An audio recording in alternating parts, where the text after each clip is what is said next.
যে স্টুডেন্টগুলো পরীক্ষার আগের দিন পরে পাশ করে তাদের ক্ষুদ্র করে না দেখে বড় করে দেখা উচিত।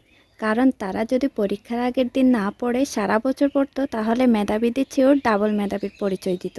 আসসালামু আলাইকুম সবাইকে, আমার ব্লগ ভিডিওতে সবাইকে আবারও স্বাগতম। অনেক দিন পর আবারও কলেজে আসা হলো, যদিও সেটা ছিল সিগনেচারের জন্য। গিয়ে দেখি অলরেডি অনেকেই চলে এসেছে।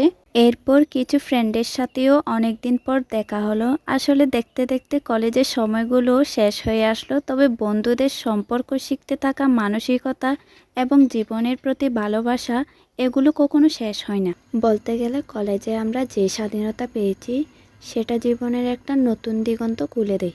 বলা যায় নিজের সিদ্ধান্তে চলার ক্ষমতা হয়ে ওঠার প্রথম ধাপ। কিছুক্ষণ পর ক্লাসে গিয়ে দেখি সবাই চলে এসেছে। তাছাড়াও এর মধ্যেই সিগনেচারের কাজও শুরু হয়ে যায়। তারপর আমিও আমার কাজ শেষ করে উপর থেকে পুরো কলেজের সৌন্দর্যটা দেখছিলাম। দেখতে দেখতে চোখ পড়ে খালি ক্লাসরুমে পড়ে থাকা বেঞ্চগুলোর দিকে, যেখানে আমাদের স্বপ্ন, আশা, বন্ধুত্ব আর জীবনের নানা রঙের গল্প জমা ছিল। আর এখন সেসব বেঞ্চের শূন্যতা এবং কিছু মুহূর্ত যেন থমকে দাঁড়িয়ে থাকে।